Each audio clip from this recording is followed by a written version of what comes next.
Welcome everyone to this very, very important webinar organized by the Unison Syria Nazarian Center for Israel Studies at UCLA, also co-organized by the UCLA Center for Middle East Development, as well as co-organized by our new and wonderful partners in Geneva, Switzerland at the Principles for Peace Foundation. I also want to acknowledge our fantastic co-sponsors at UCLA, the Berkel Center for International Relations and the UCLA Department of Public Policy.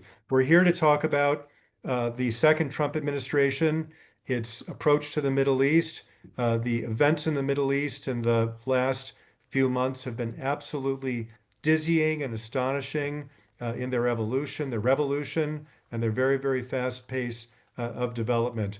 We have a fantastic panel for you today with three wonderful, wonderful speakers. What I'm going to do is ask each speaker to make about 15 minutes of opening commentary. I'll introduce the speakers one at a time. While the speakers are speaking, I would ask our audience to think about questions that you would like to ask. If you have questions, please type them in the Q&A box at the bottom of the Zoom screen. Please be as brief as possible with your questions. No speeches, no op-eds, just quick questions. That way we'll be able to get as many of your questions addressed to our panelists as possible. So after each panelist gives about 15 minutes of opening remarks, that'll take about 45 minutes. We'll use the remaining 45 minutes of our webinar to take your questions directly to our panelists.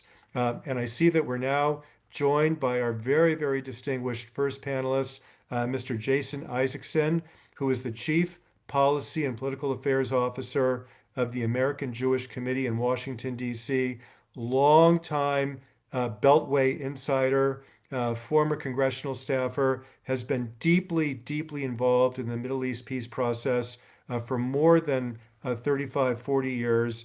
He's been invited to speak around the region. He's given talks at the Egyptian Foreign Ministry, at the Jordan Institute of Diplomacy, and at the Bahrain Academy for Diplomatic Studies.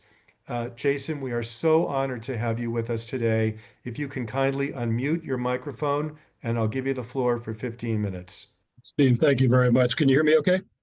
Perfectly. Thank you. Fine. I'm actually speaking to you from the AJC New York headquarters. I'm just in New York for a day or so.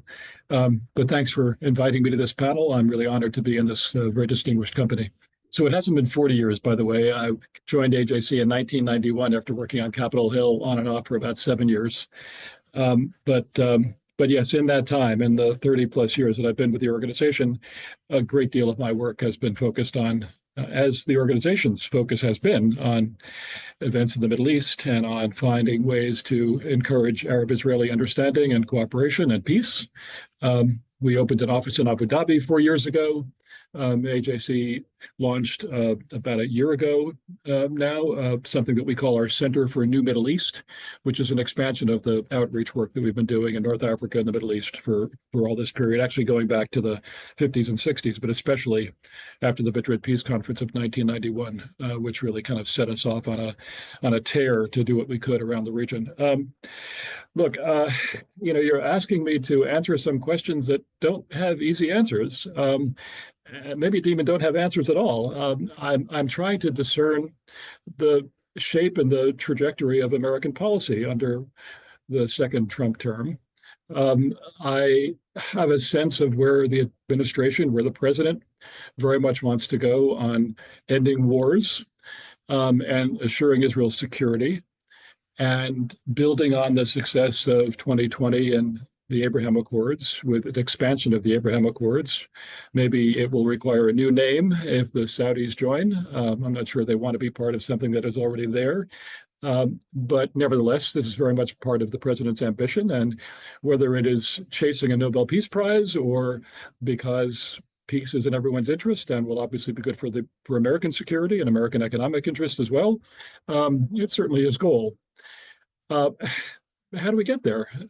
Do we get there by pursuing the same strategy that was pursued in the last 3 years or so of the Biden administration? Most of the Biden administration, after they got over their inability to use the words Abraham Accords for the first few months. Um, I don't know. I mean, it looked as though, yes, it looked as though they wanted to build in a Saudi normalization package that would include a component that required uh, strategic cooperation between the United States and Saudi Arabia, probably a treaty, probably requiring Senate confirmation. Um, Maybe the nuclear file that was being discussed in the Biden administration. And yes, normalization with Israel. Of course, the terms of that changed in the course of the Biden administration with the advent of the war beginning October 7th. What had appeared from conversations that we've had with Saudi officials and that others have had with Saudi officials throughout that period, from before October 7th to after October 7th, it seems as though very clearly the Saudi conditions have stiffened, and it now requires something that the Israeli government is not capable of giving, and something that the administration doesn't seem to be eager to or willing to or able to push the Israeli government to consider in terms of some kind of a pathway to Palestinian statehood.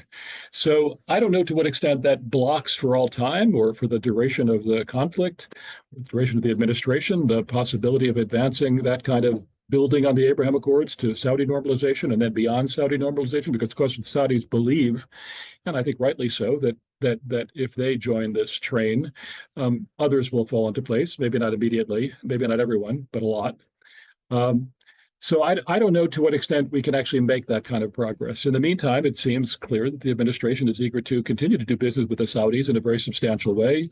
Huge arms sale agreement, other commercial ventures as well, major investments by Saudi Arabia and the United States, all very good in terms of advancing America's economic interests. And Saudi interests, and perhaps keeping China's intervention in the region, involvement, engagement in the region, to the commercial side and less to the security side, and that's all to the good from an American perspective. So perhaps it's a sufficient achievement for the administration without even advancing normalization. But then if you turn to the question of, well, on the Israeli-Palestinian front, is that door really completely closed? What is the president's view and his team's view? By the way, when you talk about the president's teams, that also is complicated, of course. The firings of May 23rd, other shuffling that we've seen over the last couple of months makes it really unclear, actually, what is the team? I mean, even just the dismissal just a couple of days ago of the number 2 to Steve Witkoff, Morgan Ortegas. So even discerning what the attitudes of his team would be is complicated because his team is shifting and shrinking. So what does the president want on Israeli-Palestinian front? Again, beyond the issue of end of war, so that he can be the guy who is the peacemaker, and obviously for the good of Israelis and for the Palestinians. I don't think he's blind to that possibility as well. Clearly not a priority, though. It is very clear that his priority is advance American economic interests. One, I don't think it requires a cynic to say that there is also a degree of sort of self-interest in the deals that are being made across the region that have been conducted by the Trump organization. But I think his primary interest is making sure that the American economic footprint is growing in that region and the security footprint without putting U.S. troops on the ground, building on the same concept that was very popular in the last administration of partnership, security partnership with regional actors. If they have more weapons, American weapons, are integrated with American forces, building on the Air Force base in Al Udeid in Qatar and the naval base in Bahrain, NAVCENT. More and more countries being involved from that region being involved in that, with America as kind of the umbrella supervisory force, makes all the sense in the world from a security perspective, without having to put a bit additional American troops' lives at risk.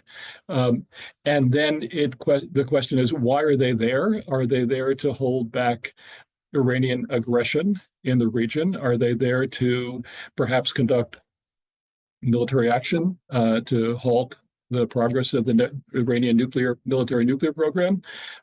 Perhaps. I think that's not so likely, although you still hear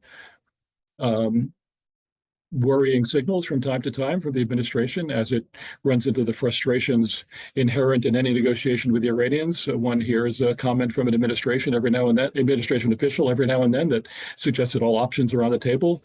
We've heard that song before. Does the president really want to go to war with Iran to stop its nuclear program? Clearly does not. But again, having a more militarily capable region allied with the United States, coordinated by the United States, with the United States, makes all the sense. Can Israel build on the regional security architecture that it's already shown in April and October of last year is already happening to a degree, with Israel's involvement in the in CENTCOM's area of responsibility, and therefore in contact with the militaries, even of countries which it does not have diplomatic relations? Is that going to progress? I guess what I'm wondering is, can there be kind of tacit relationships? There have been tacit relationships, as everyone on the circuit knows very well, for a long time, on the intelligence side and on the military side as well, and on the commercial side. But can there be kind of a growth of these tacit relationships between Israel and Saudi Arabia, between Israel and other states in the region, in the absence of normalization? And is that about the best that we can project, maybe the best that we can hope for in the kind of near and medium term? I think that's probably kind of where we are. I don't take seriously, although one can't discount it totally, the prospect that there would be an Israeli military strike against the Iranian nuclear program if Washington counsels against that, and if Washington is still engaged in these on again, off again, frustrating negotiations. But so I guess that brings us to the question of, what is the American strategy? What is the American objective? And again, like a lot of questions about President Trump and about his administration, and the first one and the second one, it's not always clear that there is strategy. There are certainly feelings, and there are tendencies. But I mean, is the strategy to have a deal with the Iranians that can be shown to be superior to what he discarded in 2018? Or is the strategy to have a deal that can be sold as being superior to what happened in the JCPOA of 2015, but may or may not actually objectively be superior to what happened in 2015? Just so that we can say we have a deal, the great deal maker made a deal, and now there is containment of the Iranian nuclear case for at least a period of time, maybe a longer period of time than was promised in 2015. I guess this is kind of where I think we may be headed, even though one hears ritually, I mean, certainly over the last several weeks, that's all you heard, that no enrichment by the Iranians, despite the fact that the Iranians have made it very clear they're not interested in a deal that doesn't entitle them to continue with their enrichment in some way. So I guess as I started my little discourse here, Steve, I'm full of questions and I don't have a lot of answers. I don't know what the bottom line is for this administration. Is the bottom line we want to have a deal that we're going to sell and it will show that I accomplished something, or is the bottom line Iran cannot have enrichment capacity? Its ballistic missile program has to be put back on the shelf. It can no longer be providing weapons and ammunition, weapons and training and funding to proxies across the region. It can no longer. It must behave like a normal country. That's what we all want. But is that really what the administration's objectives are, or are they really just confined, as it seemed in the first days of the Witkoff assignment to negotiate with the Iranians, just the nuclear file? And get whatever deal you can get, but it has to be tougher than 2015.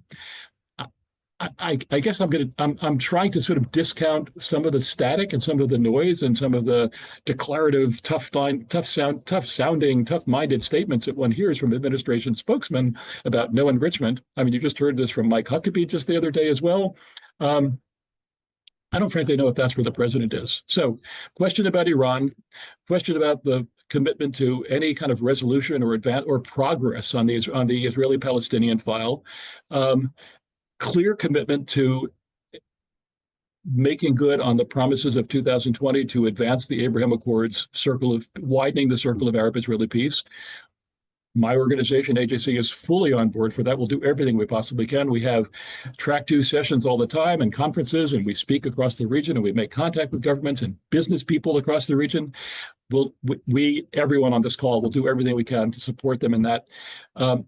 But if the requirement to advancing normalization with the Saudis and beyond the Saudis is resolution of or a political pathway that has the word state in it for the Palestinians, I don't know how much farther we're going to get right now. And then I guess the last comment I would make is how encouraging it is that despite the horror stories of the last 20 months, the pictures that fill the TV screens across the Arab world and across the world of what's happening in Gaza. In Israel's, what I will say is a justified military response to a complicated military situation that it finds itself in versus a Hamas force that is embedded in a civilian population and is happy to have civilians die for their propaganda purposes. Um, I I still am so encouraged by the fact that the that Sheikh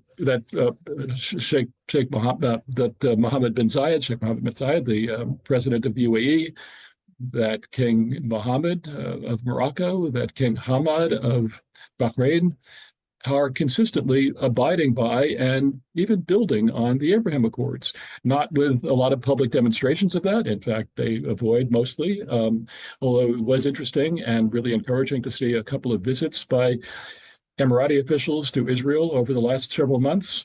And once, and we were really, I mean, personally, as an organization that had these two Israeli embassy staffers killed outside an AJC event, Yaron Lashinsky and Sarah Milgram, on the evening of May 21st, to see the statements that were posted by the Emirati ambassador to Washington and by other Emirati officials demonstrating solidarity with us in that instance, a statement made by the Saudi ambassador in Washington as well. There is still an awareness that down the road, this is the direction they're all going. They haven't deviated from that direction. Even the Saudis, who have demonstrated, who have spoken again and again, even since October 7th, that's the direction they want to go once we're seeing some kind of a political pathway for the Palestinians. I am still encouraged that the progress we made now almost 5 years ago we're still on that same trajectory. And my organization will do everything we possibly can to make those possibilities a reality. I think maybe I'll stop there, Stephen. Thank you. Thank you so much, Jason. And I would add to that commitment, that organizational commitment, our partner organization in Geneva, the Principles for Peace Foundation, has been wonderful in that regard. We're so thrilled with our new relationship with them. Jason, you were a speaker at our most recent conference, and I think that you would second our endorsement. I certainly would. Thanks very much, Stephen. Thank you so much.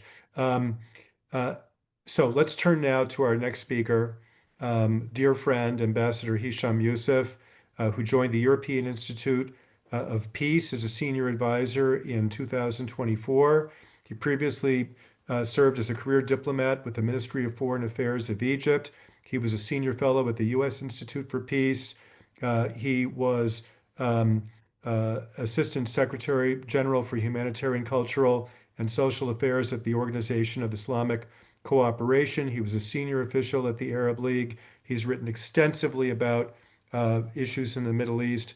Ambassador Youssef, great honor to have you with us today. And I'll turn the floor over to you for 15 minutes. Go ahead, please.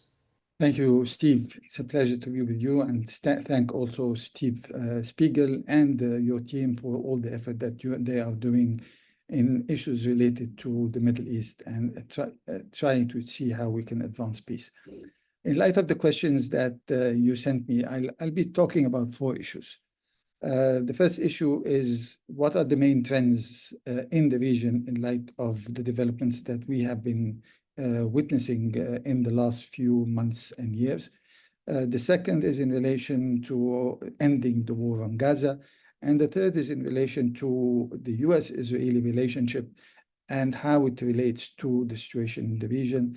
And finally, a few questions that remained unanswered, or their answers are not revealed after the Trump visit to the Gulf. In relation to the main trends in the region, I think there are a large number of trends, and I would limit myself to 10 of them in very telegraphic form, and then go to my other points. The first point is that what we're witnessing now is a shift of the center of power from the traditional leadership of Egypt, Syria, and Iraq to the Gulf. The second is that the region is suffering from huge levels of instability, and with a few islands of stability like the Gulf, Morocco, and perhaps others. Several vulnerable countries facing huge challenges, including my country, Egypt, Jordan, Lebanon, Syria, Iraq, and of course, a few failed states that are causing havoc in the region as well, Yemen, Libya, Sudan, and so on. And the third trend is in relation to the failure to resolve conflicts. So the region is incapable of resolving its conflicts, but so is the international community. And therefore, the effort that has been ongoing for the last few years was to try to, change the situation into low-level and low-intensity conflict rather than resolving these conflicts because of the inability to resolve them. The fourth is the question of Iran. And I think the region, the feeling in the region that it cannot afford to deal with a new war with Iran. And it also cannot afford to take sides in the new Cold War or what they call the great power competition between the US and China. But at the same time, also the region is having all kinds of difficulties in dealing with rising populist political forces and rising polarization in different places around the world. The fifth trend is a trend of pragmatism, which is interesting to see in amidst all these developments. There are difficult relationships, even between those countries that are supposed to be the best of allies. Egypt has some difficulties with the UAE over Sudan. Even Saudi Arabia also has some difficulties with the UAE over Yemen, even between Egypt and Saudi Arabia. And many countries have their own proxy wars in one place or another in the region, complicating things and making it difficult for things to progress. So the state of relations in the region is quite tenuous. The sixth trend is that the Arab countries have not been effective in dealing with their neighbors, whether it's Turkey, Israel, Iran, or Ethiopia, in as far as particularly Egypt and Sudan are concerned, with each of these regional countries having its own vision for its future role in the region, and without a regional view from the Arab countries as to where it should go. And I think a dialogue is needed in order to deal with some of these issues. My seventh point is the role of political money that has become instrumental in the region. And I think this was clearly demonstrated in the visit of Trump to the region and the impact of investments and all kinds of trillions of dollars in relation to how things are evolving. And my eighth trend is in relation to something that is quite unfortunate, that after all the failure of the Arab revolutions that took place, democracy, rule of law, freedom of expression are no longer even part of the discourse in the region. And this is very sad. And also the gap is growing between leaders and their population. And many of the long-term plans that countries have, whether it's 2030, 2040, or 2050, are implemented without real public endorsement or involvement. The ninth trend is that the economic and social challenges are increasing with widening inequality gaps and also rising dissatisfaction by large portions of the population in different countries in the region. My final point is that in light of all these developments, my fear is that a third wave of revolutions may take place, or demonstrations, or uprising, or you can call them whatever you wish. But the situation is not improving to the extent that makes people comfortable and avoid further difficulties in relation to some of these situations. Coming to the second issue, the war on Gaza and ending the war on Gaza.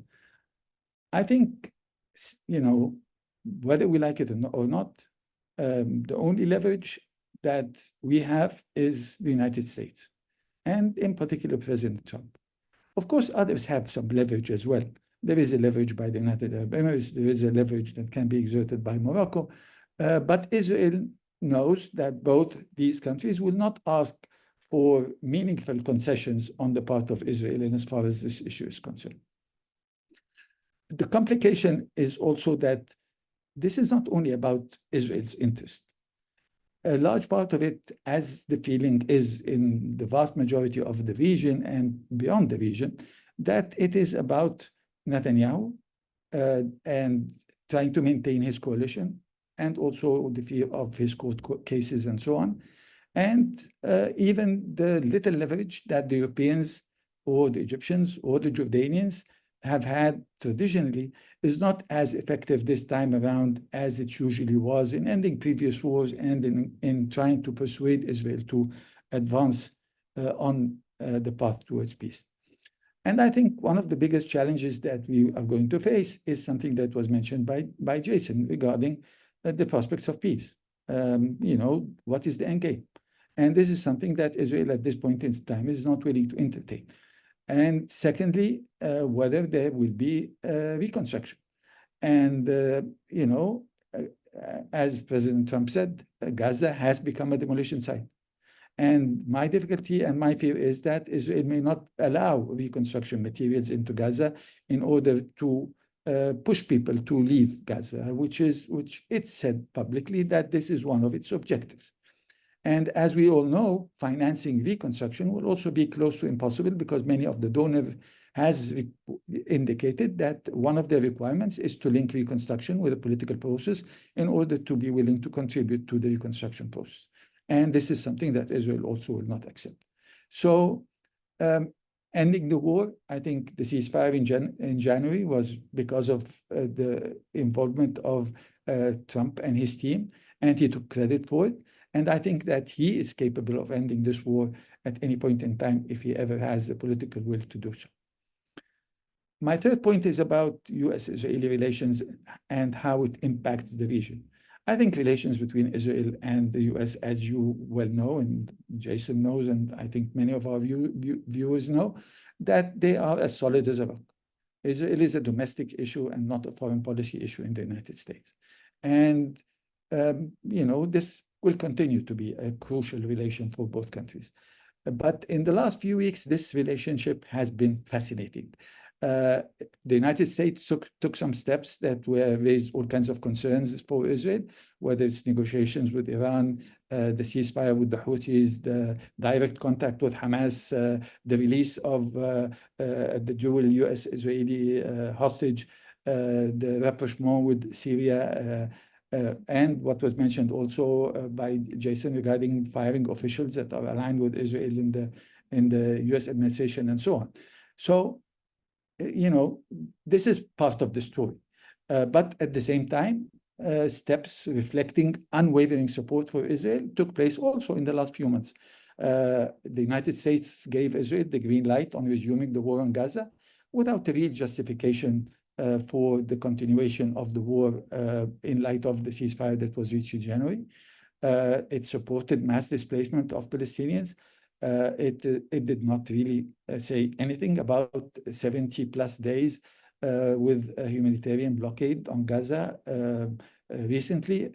It also supported the Gaza Humanitarian Foundation, and the U.S. is contemplating giving $500 million to this foundation, a foundation that has been criticized by the vast majority of humanitarian institutions around the world. And it also used a veto power against the resolution that was aiming to reach a ceasefire. The U.S. also continued weapon supplies that were, some of which were delayed during the Biden administration or something.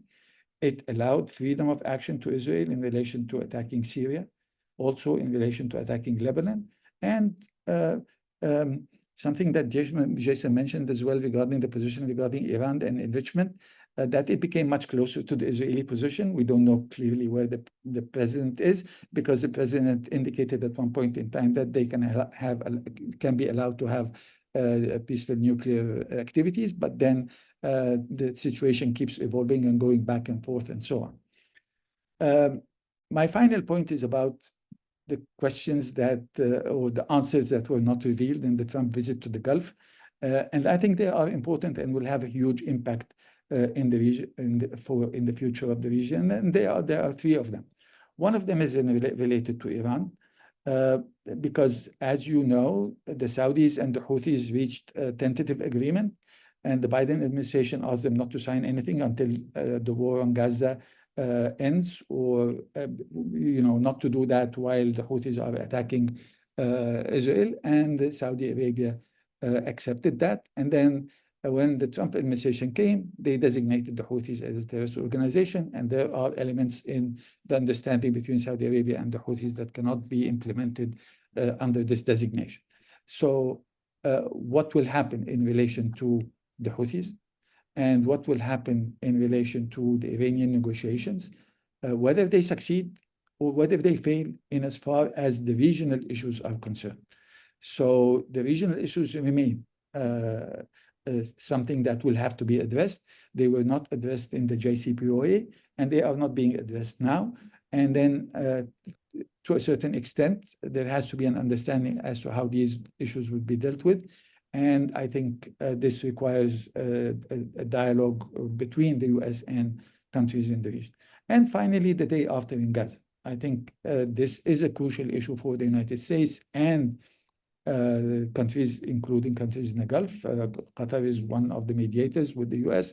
And of course, it's important for Saudi Arabia, whether it's because of normalization or otherwise. So I think this will also continue to be an important issue. But the answers in relation to these three questions were not revealed to an extent that we can assess how the situation will evolve in the future.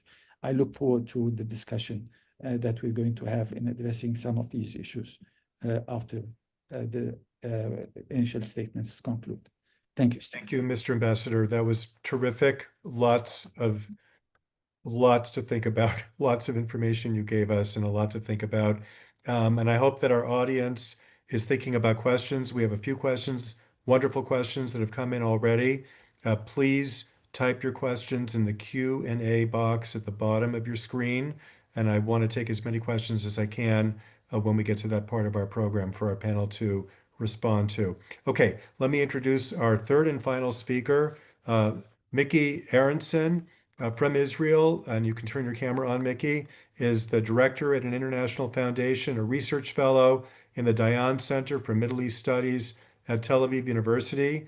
She served as chief of staff and foreign policy advisor to the Minister of Transport in Israel. But prior to that, she was a senior research fellow at the Jerusalem Institute for Strategy and Security, specializing in national security and international relations and diplomacy.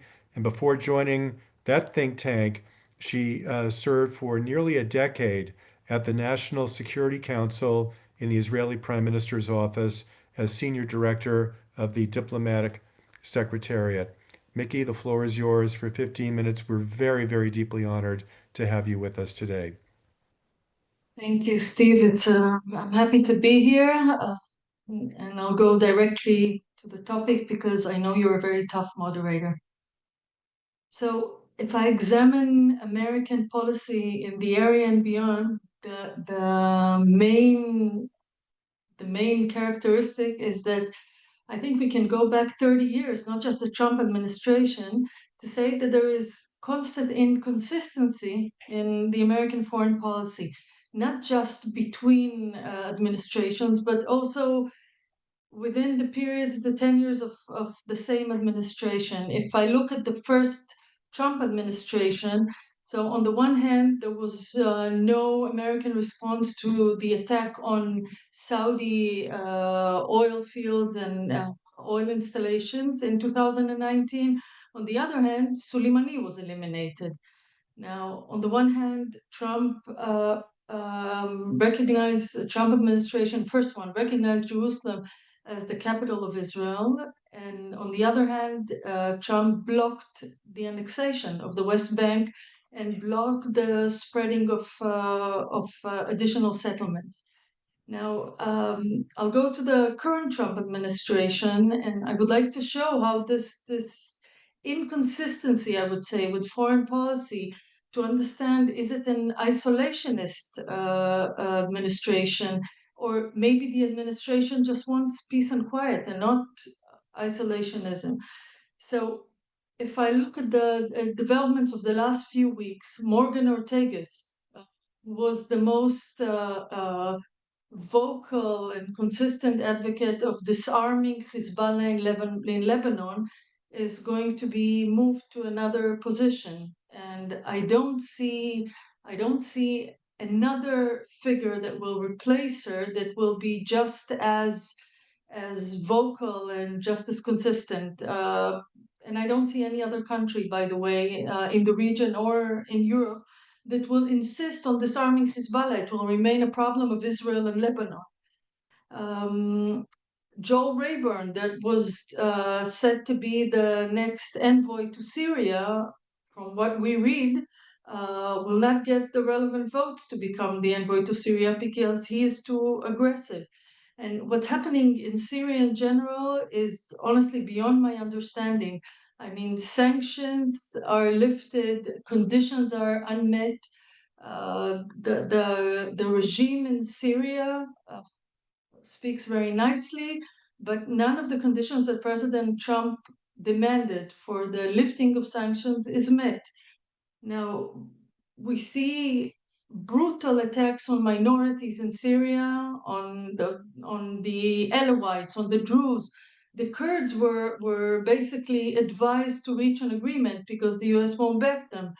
And I think also the American administration is witnessing a situation where these minorities would have to choose somebody to protect them. And if there's no US to protect them, then who would they turn to? Iran, maybe? They will not be just left unprotected.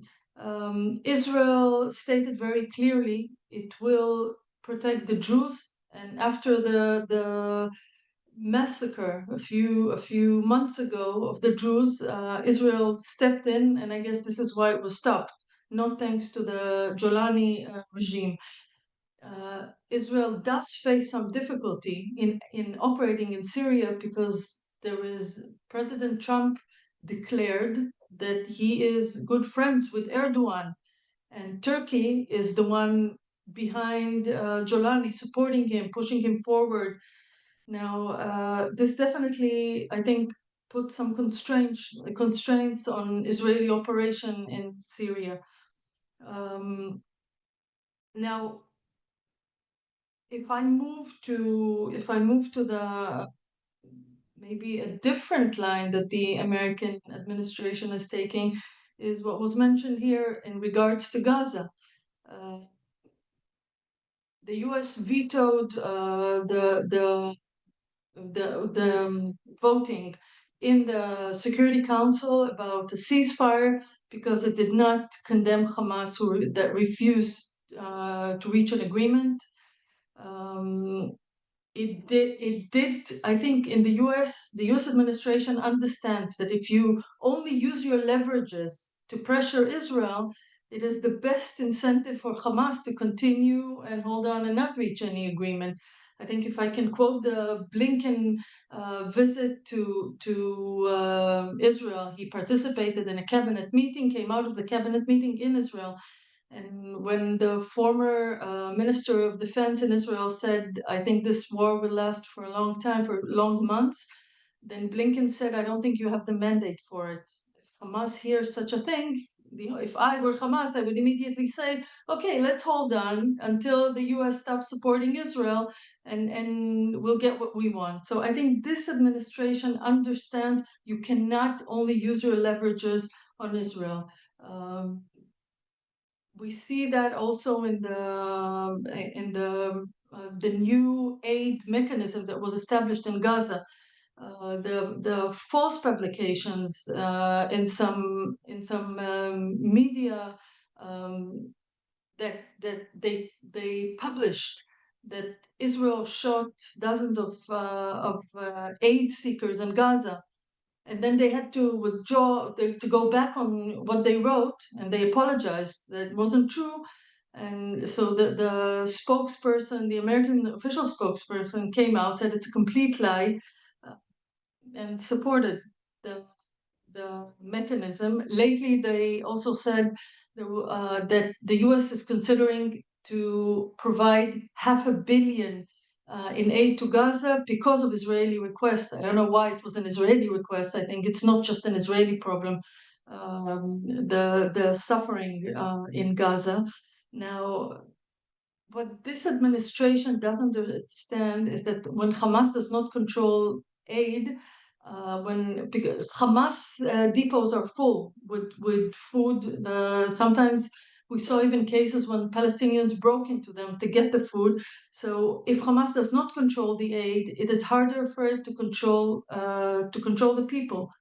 Now, I think in general, and this is a perception that exists in the US, less in Europe, if Hamas condemns an action, or the opposite, if Hamas supports and complements some move, for me it's a zero-sum game. When Barcelona declared it is breaking the Twin City Agreement with Tel Aviv, Hamas published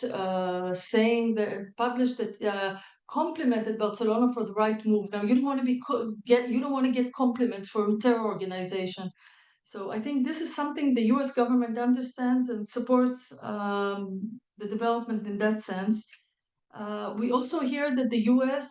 is now, Ted Cruz, attempting to declare the Muslim Brotherhood as a terror organization in the US. This is something that was already done in so many Arab countries, in Bahrain, in Egypt, in Jordan, in Saudi Arabia, in the Emirates. I probably forgot somebody. So if the US will indeed declare the Muslim Brotherhood as a terror organization, I think it would be a major step forward. If we talk about the Houthis, the US attacked the Houthis, then reached an agreement. Maybe it was around the negotiations with Iran. By the way, 20 minutes ago, Houthi missile was intercepted here in Israel. I left you for a few minutes because of the sirens and came back. Now, about Iran, I don't know. We have declarations and we have actions. On the one hand, the president sent bombers to the area, and he's talking about peace through strength. And the president declared a few times that there will not be enrichment on Iranian soil. Now, on the other hand, Witkoff declared that dismantling the Iranian program is the basic starting point for the negotiation, but the US is flexible. This was before the negotiations started. It's a very strange way to lead negotiations. And Witkoff also said that at some point the US will agree to 3.67 enrichment, which is the enrichment required for civilian reactors. Then there was probably some sort of Gewalt in the US, and then Witkoff declared that the US will agree to nothing but zero enrichment. But still, the US agrees to the fact that Iran controls the agenda in the negotiations, that Iran declares there will not be, that Iran dictated there will not be direct negotiations, and it's only the US that is there. The other partners are not there. I don't think the president and the administration are deterred by a potential military American action in Iran. I don't think they're eager for it. Although just today, the American ambassador to Israel declared that if the negotiations don't succeed, the US will attack Iran. I don't know if it will, but this was what the ambassador said. Again, I don't think Iran is a paper tiger. I was stuck in the street when 300 missiles were shot at Israel in the last attack.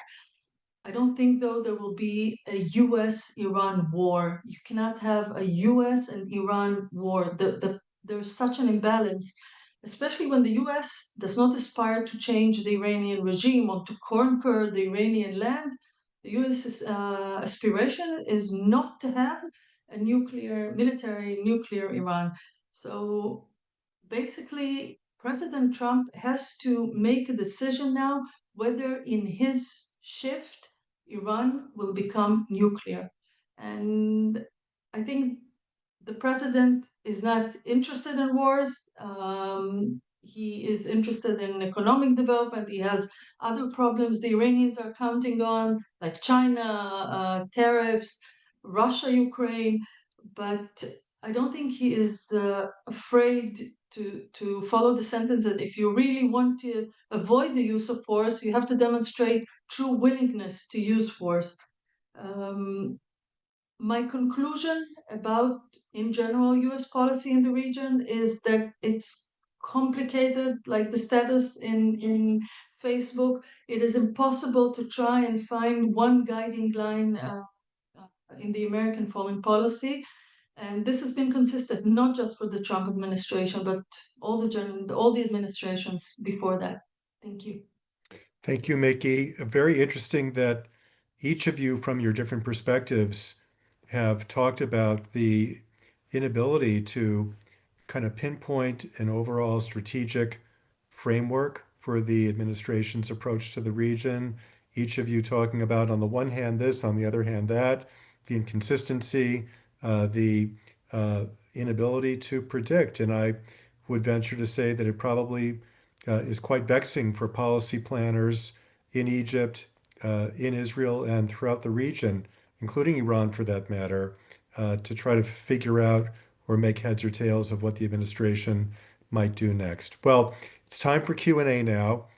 We have a number of terrific questions from the audience. I would ask the audience to continue to send the questions into the Q&A box. I will pose a few of them now. By the way, panel, feel free to respond to what your fellow panelists said in their opening statements. I invite you to do that too if you want to. But let me pose a few questions, then I'll come back to each of you in the order that you spoke. Jason first, Ambassador Youssef, and then Micky.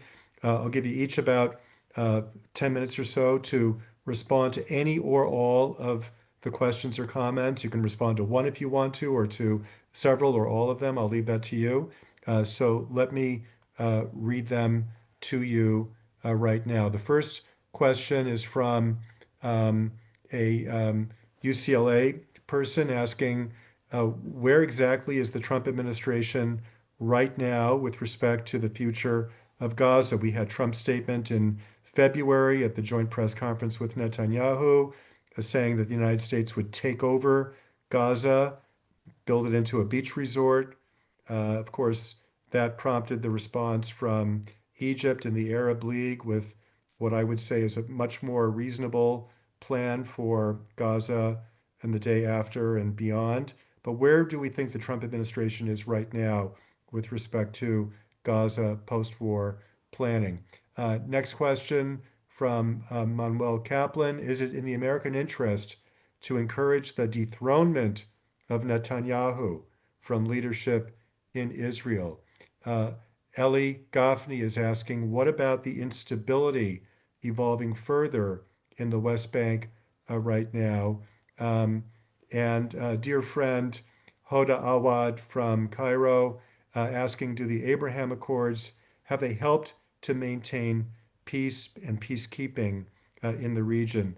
And let me add a couple of questions. Oh, sorry, one more from a wonderful UCLA student, Lucas Levy, asking, do you believe the Trump administration will continue to ease sanctions on Syria?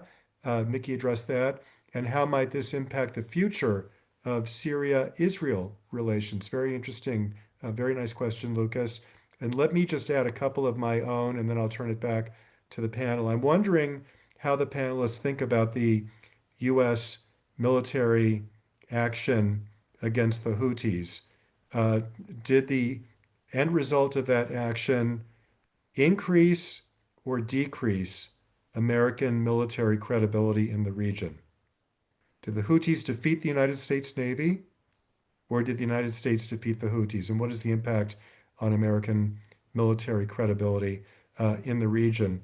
And then I would also ask anyone who is so inclined to comment on the upcoming conference next week, beginning 1 week from today in New York, the Franco-Saudi UN conference that was originally billed as a major push to recognize the state of Palestine. But in recent days, the French government has backed off rather considerably from that. We heard comments from the German Foreign Ministry today backing off. So what do we think will happen in this conference in New York next week? Probably enough questions for our first round. Hopefully we'll have time for a second round. So let me ask each of you for about 7 to 10 minutes, if we can keep it within that time frame. Jason, I'll go to you first. Thank you, Steve. Wow, okay, quite a range of questions. Where is the Trump administration on the future of Gaza? A student at UCLA asked. I mean, I don't think that the plan to turn Gaza into the Eastern Mediterranean Riviera is the American administration's plan. On the other hand, you continue to hear, and we heard not very long ago from the president himself, some comment about sort of reinforcing his belief that that the Palestinians leaving Gaza so that the area can be developed is still a good idea, and he still kind of abides by that. Do I really think that serious effort is going into building out that what seemed to be kind of an off-the-cuff comment that the president has sort of returned to? Is there really planning going on? Now, first of all, the whole NSC Middle East staff has been cut in half, and I don't think they're doing any planning about any of this. But no, I don't think that there is any further thinking on the part of the administration, except wanting to, I guess, hope that at the end of the day, at the end of the war, there will be Arab investment in rebuilding Gaza with a shrunken but not completely displaced Palestinian population. I think the hope is that little by little, there will be Palestinians who leave Gaza and go elsewhere. I think that's certainly the hope that's been expressed by the Israeli government as well. Whether that's really ever going to happen in any substantial amount is something that I'd actually welcome the comments of co-panelists here on. Is it in the U.S. interest to dump Bibi Netanyahu? Mr. Kaplan asks. Whatever frustration is evident in the president's feelings about the Prime Minister of Israel, and I think Micky rattled off I think it was Micky who rattled off the number of points of conflict on a whole range of issues. No, I'm sorry, I think it was Ambassador Youssef, I believe, on Syria, on the Houthis, on Iran, you name it. Clearly, there is an alignment of interests between the president and the prime minister. It was also pointed out early on that the nature of the U.S. relationship with Israel is not changing in any significant degree, even with all these frustrations. But it was alarming to see, particularly on the decision to stop bombing the Houthis when the Houthis had just bombed Ben Gurion, or was a bomb that landed on the outskirts of Ben Gurion Airport, followed by an American administration to say, "Oh, we cut a separate deal, and we're not going to continue to go after military targets or any targets in Yemen." That was disturbing, and that was a sign of some kind of a policy rupture, but a personal decision to try to sideline or see the end of the Netanyahu governance in Israel. I don't see that. Some discomfort, some policy differences, but nothing substantial, I don't think, in the long run. In terms of what about the instability in West Bank? Again, I think the administration has been relatively quiet on that. I'd welcome Micky's comments on that as well. The Abraham Accords help in maintaining peacekeeping in the region. If we're talking about the possibility of Abraham Accords countries playing a role in a post-conflict situation in Gaza, contributing forces or contributing civil administration officials of some kind, I think that's still a possibility. Probably not forces so much as playing a role in administration. Obviously, the Emiratis are doing a great deal on the humanitarian front. That's already been pointed out. Would they be interested in maintaining or even expanding? I wouldn't be surprised in a post-conflict situation.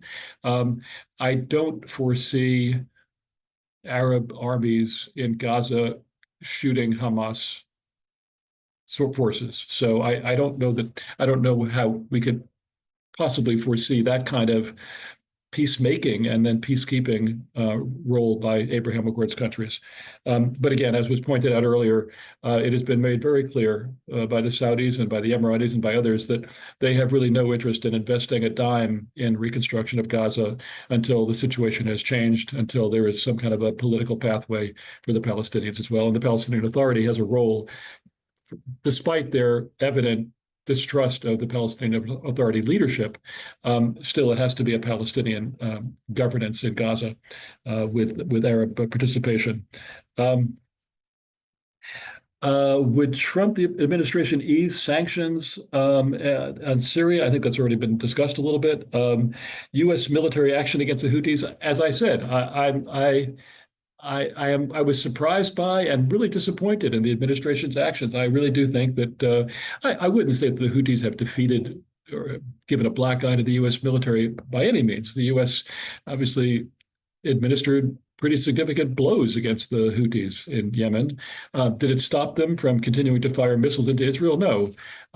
Did it in any way stop or curtail their actions in the Red Sea? I believe the answer is yes. I'd like to hear a little more from those in the region who maybe are following more closely the impact on transport in that region. My understanding is that there's been a good deal less of that, but the Houthis are still firing at Israel, our ally. Why are we not doing something about that is a serious question. And then finally, Steve, you asked about the conference that's taking place in New York under French and Saudi sponsorship next week, and the possibility of sort of shifting the terms of what might be accomplished in that.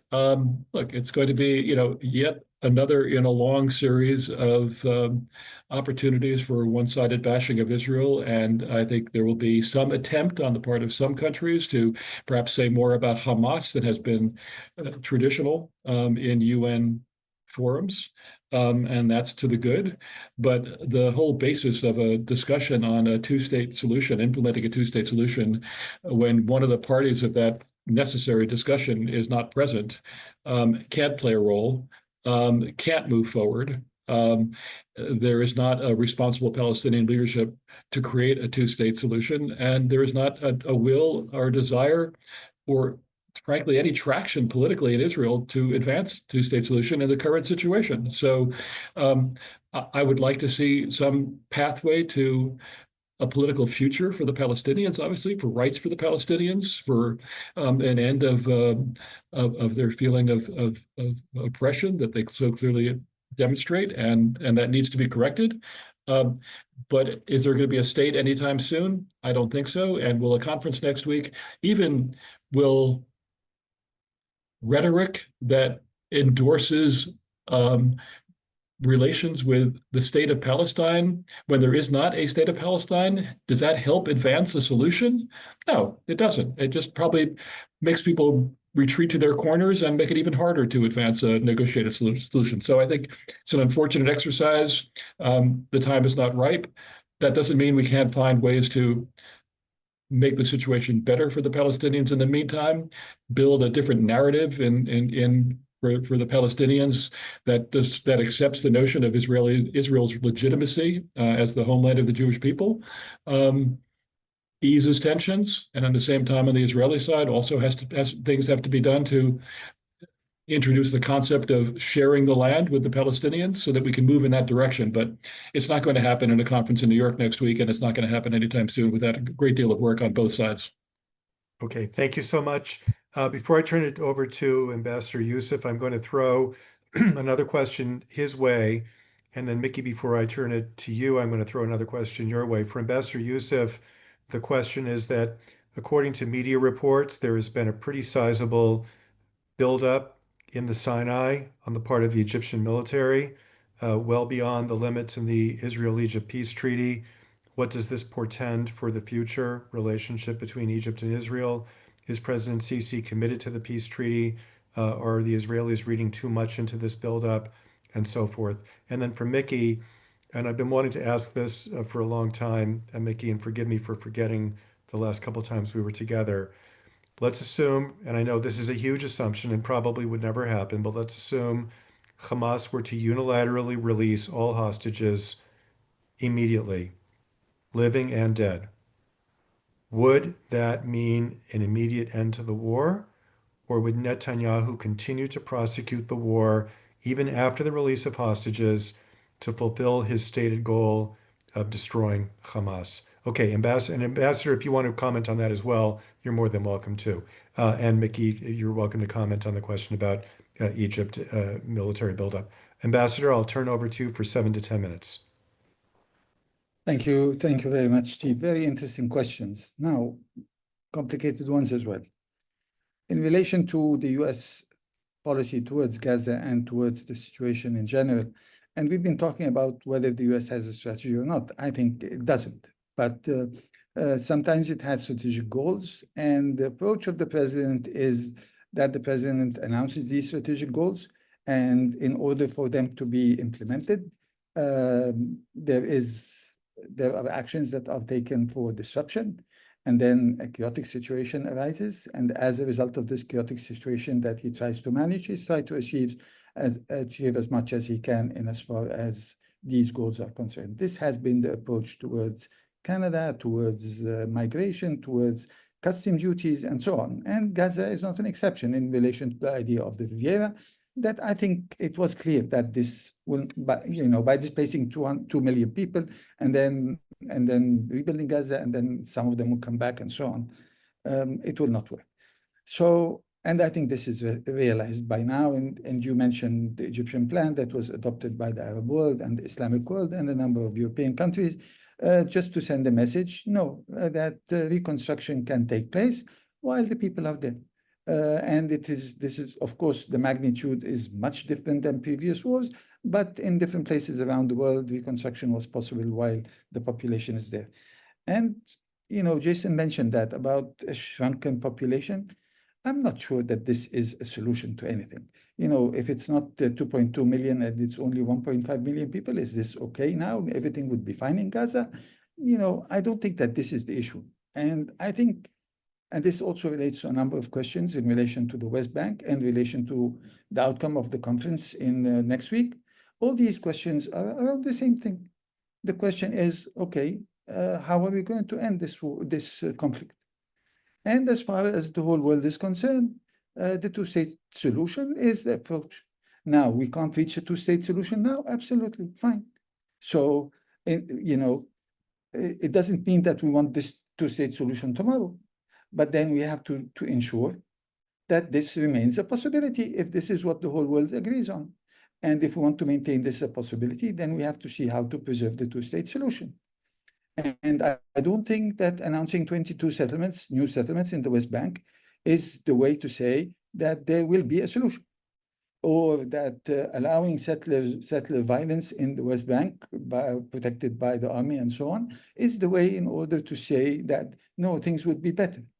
And this is in the West Bank, where Israel still enjoys security coordination with the Palestinian Authority day in and day out on all kinds of issues.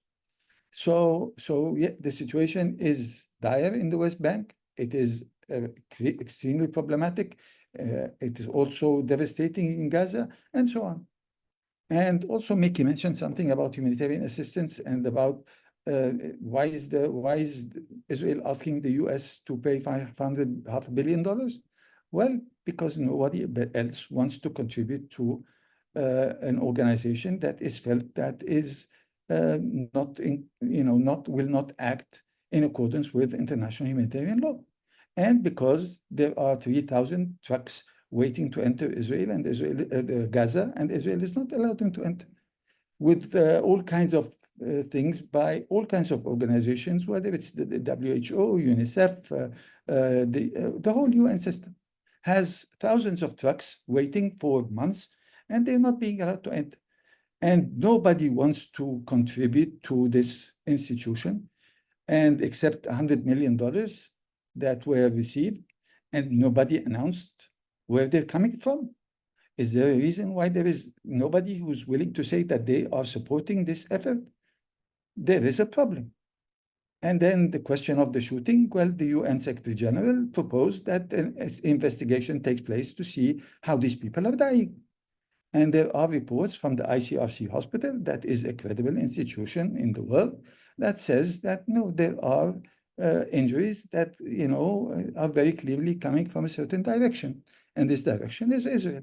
So not all reports are saying no, this is not Israel. No, there are many reports. Of course, you can argue that some of them are true, some are not are untrue, and so on. But I think we have to deal with this issue in a much more objective way. In relation to the question about the Abraham Accords and contributing to peacekeeping or to peace and so on, absolutely. There is a role for them to play. And I mentioned in my introductory statement that I think that Morocco and the United Arab Emirates have huge leverage, and it can be used. It hasn't been used. I hope there will be an opportunity for them to use it at one point in time.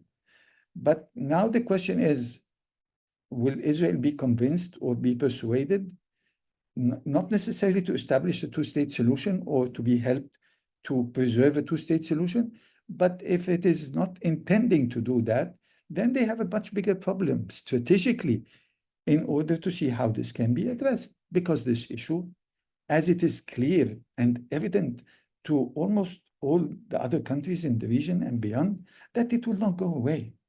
So I hope that cool minds would prevail, and I hope that Israel would have a much more reasonable government after they have elections, whenever they're going to have elections, that is willing to be to negotiate and to talk in a reasonable way, and for the international community to provide an incentive system, and this incentive system as well, because Israel needs to be pressured in order to move in a direction that would allow the prospects of peace to be achieved. But otherwise, this will not happen. Now, in relation to U.S. military action against the Houthis, I agree with Jason. Of course, the U.S. remains the strongest and the most powerful military force in the world. And the attack was, a slap on the wrist of the Houthis. It did not prevent them from continuing to attack Israel and so on. But it raises another more serious question. Because the United States has been arguing for a very long time that it is the guardian of maritime safety in the world. And then at one point in time, it says, well, not really. I can reach an agreement for the safety of my ships, but I don't care that much about maritime safety in the world. So this is something that the US needs to address in relation to match its actions with its rhetoric in as far as this issue is concerned. Now, in relation to the buildup in Sinai, in no uncertain terms, Israel has violated the peace treaty with Egypt in its attack on Gaza. And this Okay, has been thank you, Ambassador Youssef. I think I lost my. Sorry, go ahead, Ambassador. I was talking about the peace treaty, and Israel has violated the peace treaty with Egypt in no uncertain terms in its attack on Rafah and parts of Gaza, because there are limitations in Area D in relation to the weapons and the number of personnel that are allowed for Israel in this area. And this was violated. And Israel is now saying that Egypt is violating the peace treaty. Egypt has been repeatedly saying that it respects the peace treaty and will abide the peace treaty and has never threatened. As a matter, there have been some threats in relation to Jordan, for example, saying, well, if so and so happens, then this would be a declaration of war. Therefore, this would have implication for the treaty. Egypt has never said anything like that. Of course, the situation for Jordan is existential. For Egypt, it is not. But Egypt hasn't said that. And it has always continued to confirm that it will respect the peace treaty, provided also that Israel acts in a manner that is consistent with the peace treaty and its objectives. So I don't think that this is a question, and I don't think that Egypt constitutes any threat to Israel in relation to the peace treaty or anything else. Okay. Sorry for the interruption, Ambassador. I think I had a glitch in my Wi-Fi there for a second. Wanted to make sure I could still be heard. Thank you for those reassuring words at the very end of your commentary. I'm sure that will bring a lot of comfort to a lot of people, many people in the region. Speaking of the region, I wanted to just let our audience know that we have a very, very, very robust attendance. We have in our audience people from Israel, Spain, the Czech Republic, South Africa, Great Britain, Argentina, Iran, Egypt, Brazil, France, Italy, the Netherlands, Germany, Abu Dhabi, and Morocco. Thank you to our wonderful audience. We may not have time for another round. Micky, I'll hand to you for 7 to 10 minutes of your final commentary. Go ahead, please. So many questions. Okay, the position of the US on the future of Gaza, as much as I don't think President Trump's idea or plan about the Gaza resort is realistic, it did make Egypt suggest something, a plan for the first time, because Egypt objected to this. And it's the first time Egypt did suggest something. Which brings me to what Ambassador Hesham said about violating agreements. I think there was very good cooperation.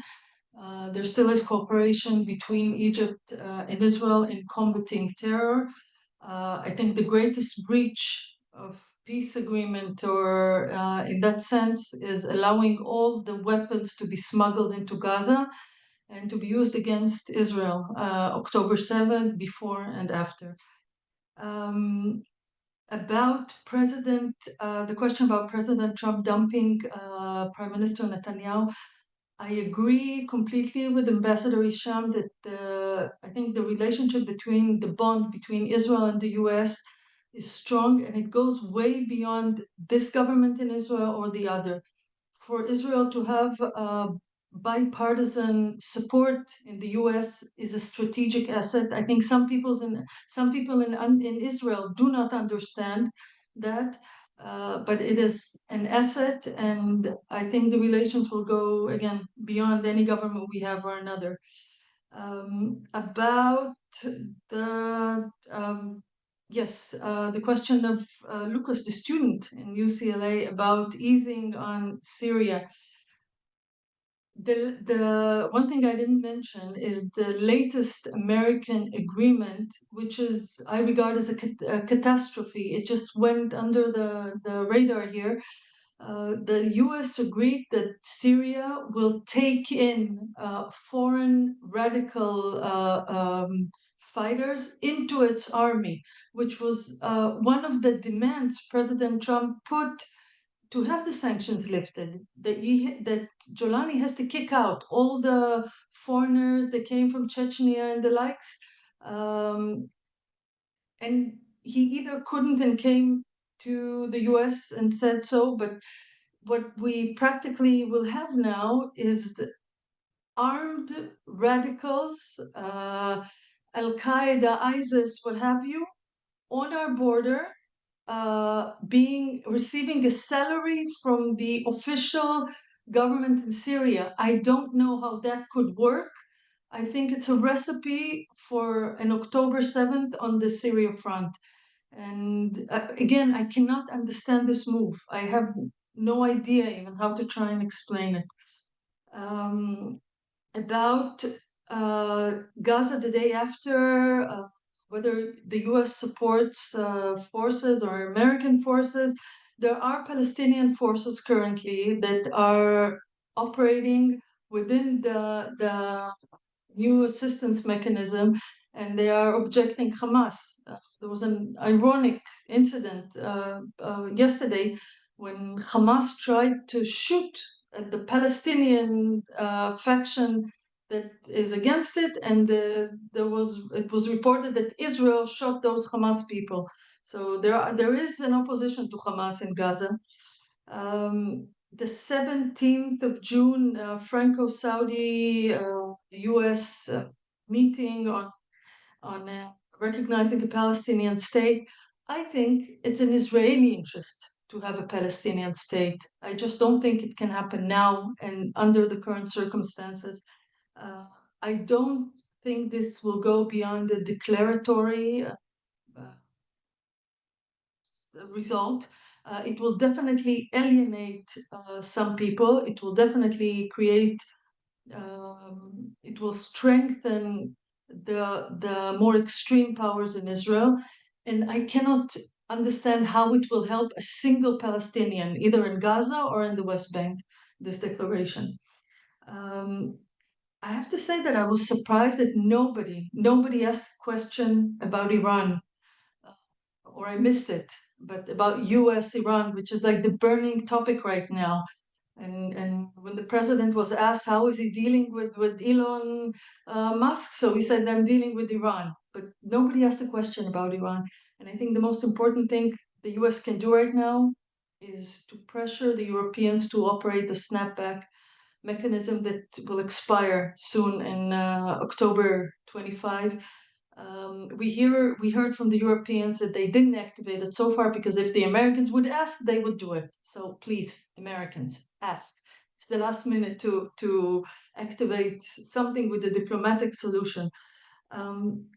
Your last question, Steve, about the immediate release of hostages by Hamas. Well, first of all, I hope this could happen. I don't think anybody online think this could happen. Whether Netanyahu continues fighting, I'm putting aside all the internal Israeli political issues because I'm unable to impact them in any way. Hamas promised Yahya Sinwar, before he was eliminated, and his brother promised in so many words to repeat October 7th the minute they can. I believe them. And if these people remain in power in Gaza, you're not just risking a very bleak future for Israel. You are promising a very bleak future for Palestinians in Gaza. So that's my answer. Okay. And just to go back, there was a question that came up during your summary just now, Mickey. There are media reports that the Israelis are arming an anti-Hamas faction in Gaza, or can you comment on those reports one way or the other? Yeah. Yes, an Israeli politician came out and said that Israel is arming the Abu Shabab, if I'm pronouncing it correctly, faction in Gaza. It's a faction that used to fight and according to the media, got support from the Egyptian army in Sinai. I don't know if it's true. I'm saying I'm quoting the media, and they are coming out as an opposition to Hamas in Gaza. I read today that not only they're trying to secure the delivery of food to the people of Gaza as opposed to Hamas, they are recruiting people to create some sort of governance, a governing body in Gaza. So this is very new, but apparently, yes, it's true. And do you fear they could become a future perpetrator of an October 7th style attack? Yes. Okay. Well, we're about 5-10 minutes early. Can I say And one yes, sentence? Hesham, Ambassador, if you'd like to comment, please go ahead. Just one sentence about this issue, Yeah. because Netanyahu himself said that this is true.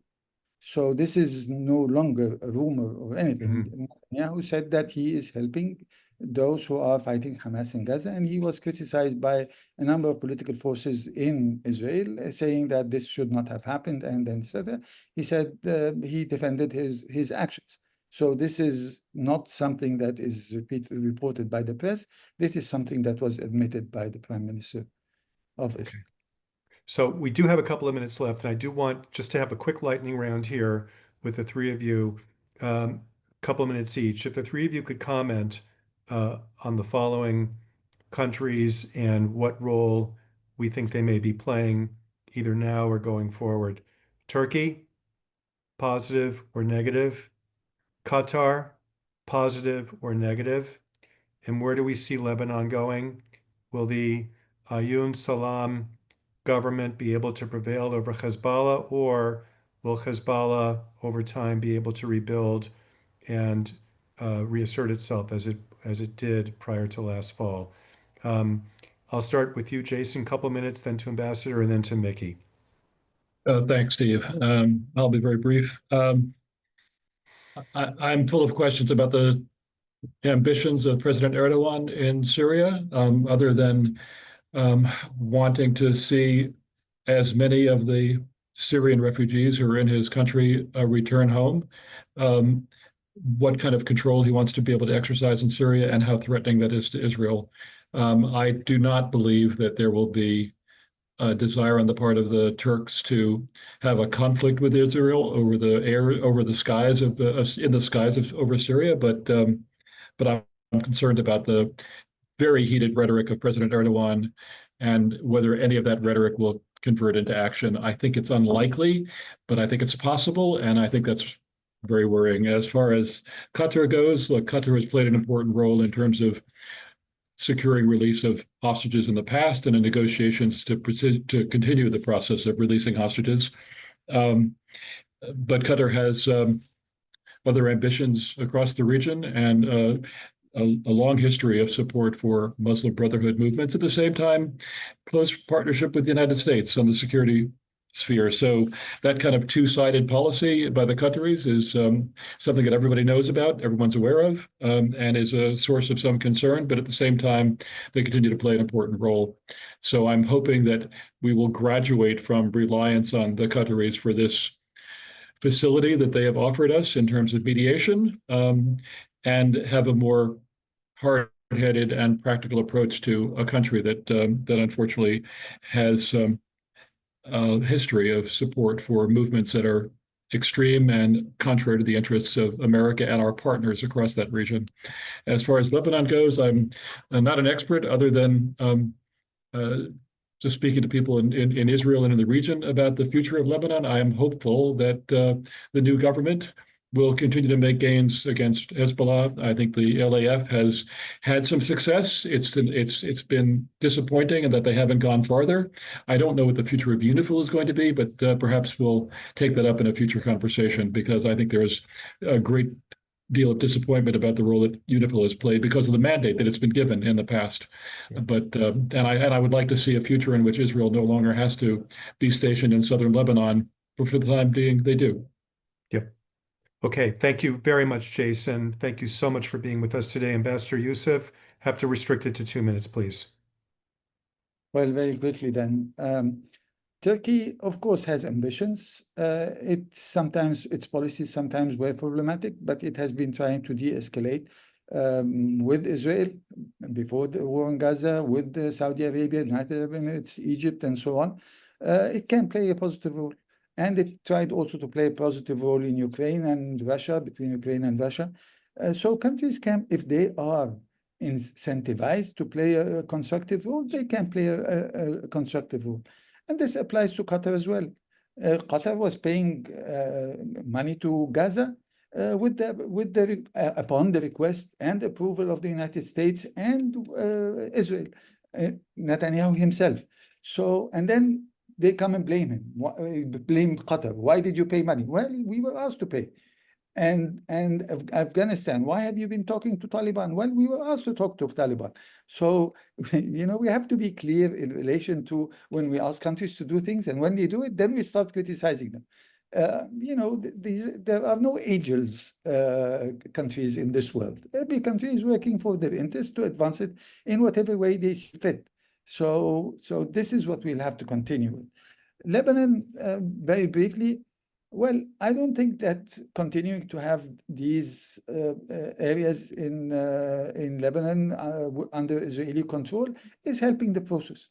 And I don't think that attacking Lebanon every few days by claiming that there is a problem here or there is the solution to the situation in Lebanon, and is helping the government that is trying its best under very difficult circumstances.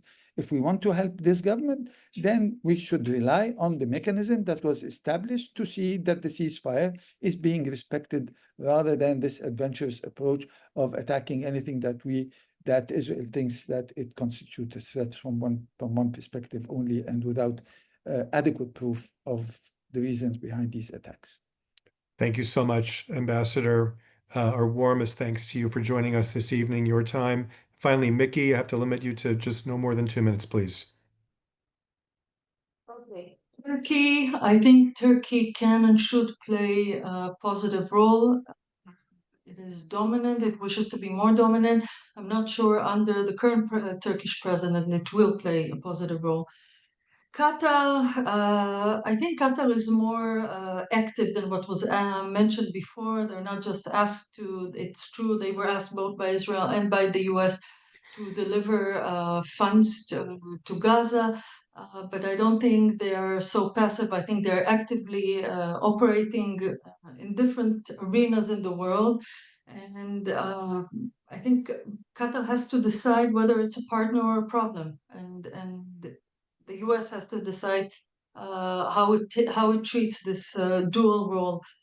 About Lebanon, Lebanon, I think, is an educated country. It shouldn't be a donor country. There's no reason for it. It should, if Hezbollah is defeated and disarmed, and I think Lebanon can blossom and, of course, have a good relationship with Israel. The current attacks that were mentioned are very, very concrete. If a factory that produces hundreds and thousands of drones was discovered by intelligence underground, yes, it will be attacked, because these will be directed at Israel. We don't have a doubt, and we're not going to wait until they grow stronger. I'm optimistic. I think that I hope the US will get more actively involved in Lebanon in a positive way to disarm Hezbollah, because even if the US wants to leave the area, the Middle East will always draw you back in. Yeah, okay. Well, on that note, I think we'll draw this to an end. This was our last program for the academic year.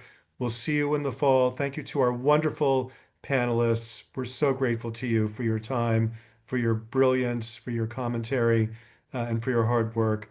Thank you to our staff at our various centers for all the work they did behind the scenes, especially my colleague Gage Greenspan for all the hard work he did to put this together. Thank you very much. Have a wonderful summer. Safety to everyone, peace, and we will see you again in the fall. Thank you, everyone, and bye-bye.